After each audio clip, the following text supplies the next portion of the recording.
Right, we're going to go through some of the things that we've learned, put some parts together. So we're looking at the slope as a rate of change and all the different things that you've learned so far. So the first thing we're going to talk about as a reminder is the visual slope. What the slope could be characterized as based on what you see. So when we use a graph or we look visually, we're looking at the slope as a rise over the run. A rise over run. Okay. The rise over run is also the change in y over the change in x. Another way that you may see this written is with a triangle. The Greek word delta, or the Greek alphabet, the triangle is the delta, and delta means change. So in math, you'll see the triangle a lot, meaning change. So change in y over change in x. Rise over run is the word that describes the motion. It's not the official mathematical term you would use. Change in y over change in x is the correct mathematical term that you would use.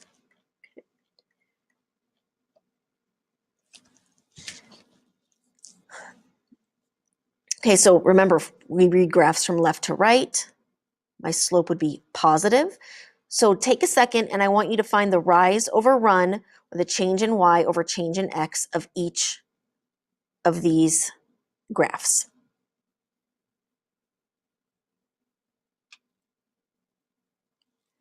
Okay, so for our first graph, you should have gotten 2/3 as your slope.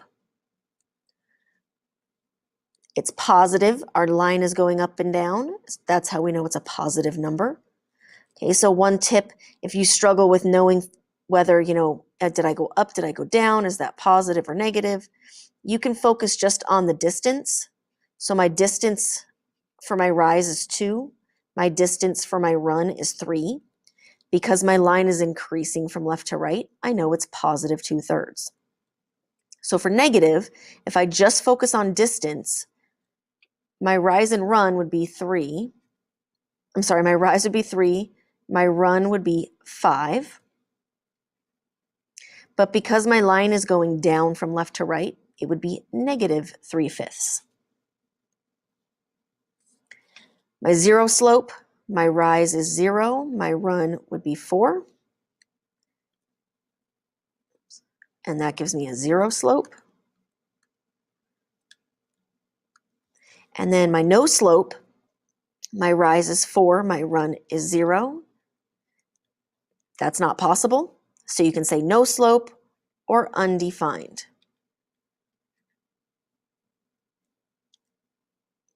Okay, and remember, the no slope can make the shape of a Z.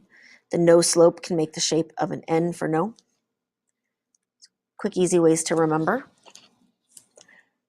So make sure that if you got any of those incorrect, you fix them before we move on.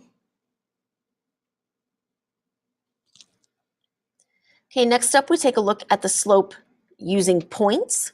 So remember, what happens here is these ordered pairs are points on a line. And your job would be to figure out the slope of that line.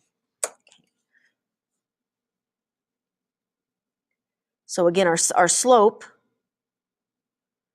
would be the change in y over the change in x. And when we're using points, we have a formula. The change in y over the change in x. That's all the formula is how my y's are changing, how my x's are changing.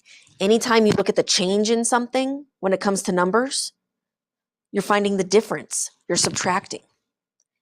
If I made $5 today and I make $10 tomorrow, the change, how my income changed was $5. I found the difference. If I had 3 cookies this morning and I have 1 cookie left in the afternoon, The change in how many cookies I have from beginning to end is 2. I subtract. So anytime we find the change, we're subtracting. So go ahead and do a little practice. I want you to find the slope of each of these sets of points. Just a tip on the side here, you know, your first here will be positive. This one will be negative. You'll end up with a 0 slope and a no slope. So that's the first way you can check yourself. So hit pause, and then I want you to try to do this on your own. Okay, so take a look at our answers here. For our positive slope, you should have 2/3.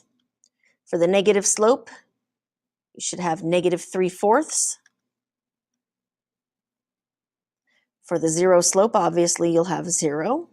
And for the no slope, you should end up with a number over 0, which gives you no slope. Remember, the number one thing that's going to get you here is not adding or subtracting correctly with your integers. Complete your add the opposite step. Think about how integers work. Practice those if you need to. The worst thing to happen is for you to understand this algebra stuff where we're putting in formulas, and I mean, this is difficult to do. And then to let the integers make you get the answer wrong, it's crazy. Pay close attention and be careful. All right, the next section is rate of change. So now with the rate of change, as a refresher of what happens here, the question says, or the instructions say, tell whether the rate of change is constant or variable. So we didn't use these words before, but basically here's what's happening. If it's constant, that means you have the same pattern. You'll have a constant rate of change. Okay, so constant would be constant rate of change. Variable means it's not the same. Okay, you can't count on it. So this is where we have not a pattern or not a consistent pattern. Not a consistent pattern. Okay, so this would be like the practice where you had to decide, is this a constant rate of change or not? Is it linear or not? Same type of thing. So let's look at an example. So probably the most efficient process for this is going to be to look for your pattern. Okay, so how does our table go from one number to the next? So we're increasing by 12, increasing by 24, increasing by 48 to 84 is going to be 34. Let me fix my pen here. Hold on. Let me make this a little smaller. Okay, so we have up by 12 here, up by 24, up by 34, and then up by 24. So the first clue is that my pattern up top is changing, so that's odd. But let's go ahead to the bottom really quick just to be sure. Up by 1, up by 2, up by 3, up by 2. So basically what we want to look at here is, because our pattern increased and then decreased, that's a kind of a red flag, something weird is going on. But really the way we want to look at this is, remember, we want the change in y over the change in x. So if I look at this as a fraction, I have 1/12 here. Then I have 2 over 24, 3, oh, and that's 36, I'm sorry. I added that wrong. 3 over 36, and 2 over 24.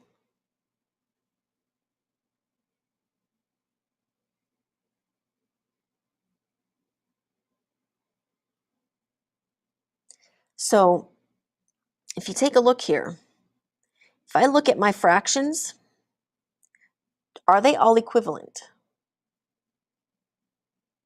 Because if they're equivalent, then yes, this is constant. Are those all equivalent? Yes, they are. So this would be a constant rate of change. And what that means is because my pattern is consistent, it's proportional, that means that my line is going to be straight. If you were to put these ordered pairs into a graph, you would see a straight line. Let's look at example 2. This is increasing by 26. Let's do some subtraction. This wouldn't be a bad idea for you to have a calculator out. Let me do that.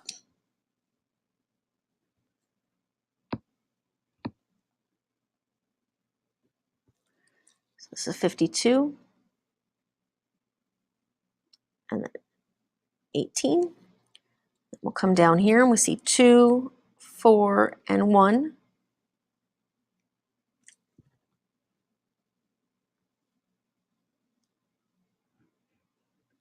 Okay. And then we create our fractions. So 226, 4 over 52, 1 over 18. And if these are all equivalent, then we know that we have a constant rate of change. They are not equivalent, so this is not a constant rate of change.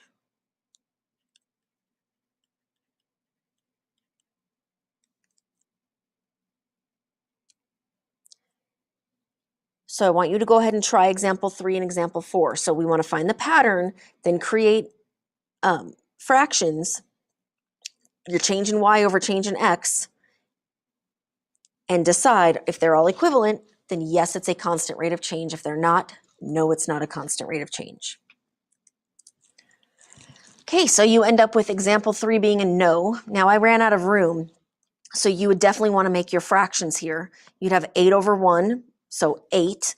17 over 3, that does not simplify to 8 over 1. 26 over 4 does not simplify to 8 over 1. So these are not equivalent rates.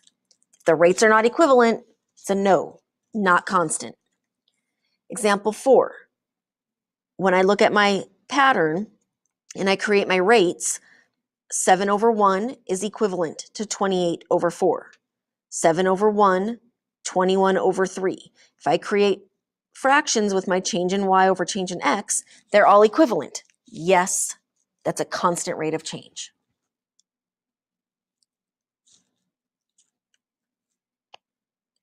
Now let's look at a real life situation. The table shows the amount of water that is leaking from a pool. Graph the data in the table and then find the slope of the line and the rate of change. So the first thing we're going to do is graph. So my time is my x, amount is my y. So at 1 hour, I have 30. 2 hours, I'm at 60. 3 hours, we're at 90. Now, be careful when you're plotting your points. Make sure you understand where the numbers fall here. 90 is between 80 and 100. Okay. 4 is 120. And after 5 hours, I'm at 150. It's going to be somewhere up here. Do your best on that one. Okay, let's connect our points.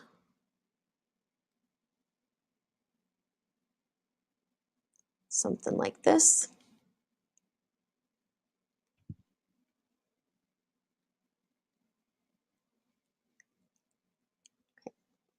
So remember, everything here creates a line, okay? Each of these points, think about it. As water is leaking, water's not just going to leak at 1 hour and then stop leaking and then start leaking again at 2 hours. The water constantly leaks.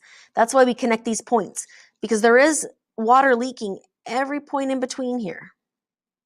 Okay? It's constantly leaking, and that's what creates our line. Okay? Find the slope of the line and the rate of change. Okay, so for our slope, we find the change in y over change in x, right? You can do that from the graph. You can do that from the table. Okay. however you want to do it. I'm going to do it from the graph. I'm going to pick the two places that my lines cross grid marks here. I'm going to rise and run. When you're rising and running, be careful. You don't want to just count the grid marks. Okay, these grid marks mean something here. So I'm going from 60 to 120. So I'm going up 20, 40, 60. So I actually go up 60 units or 60 gallons. I go from 60 to 120. Remember, the difference between 60 and 120 is 60. My run, well, let's see what my grid marks count as. They're counting as single numbers. So this is a 2, my run, because I'm going from 2 to 4. So 60 over 2, my slope is 30.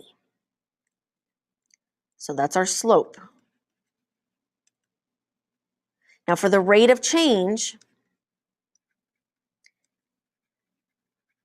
the rate of change is just like the slope. The only thing with the rate of change is it's a little more, it explains what's happening a little bit more. Here's what I mean. How are things changing? What does 30 mean? What does 60 over 2 mean? Okay, what do those numbers stand for? What do they represent? Well, the 30 is the amount of water, or let's go back to the 60. 60 is how much water is leaking. 2 is how much time. So our rate of change would be 60 gallons in 2 hours, right? We simplify it down to 30. It's kind of like a unit rate. So our rate of change is 30 gallons per hour. That's how you express a rate of change. You want to put it into the real scenario. 30 gallons in 1 hour.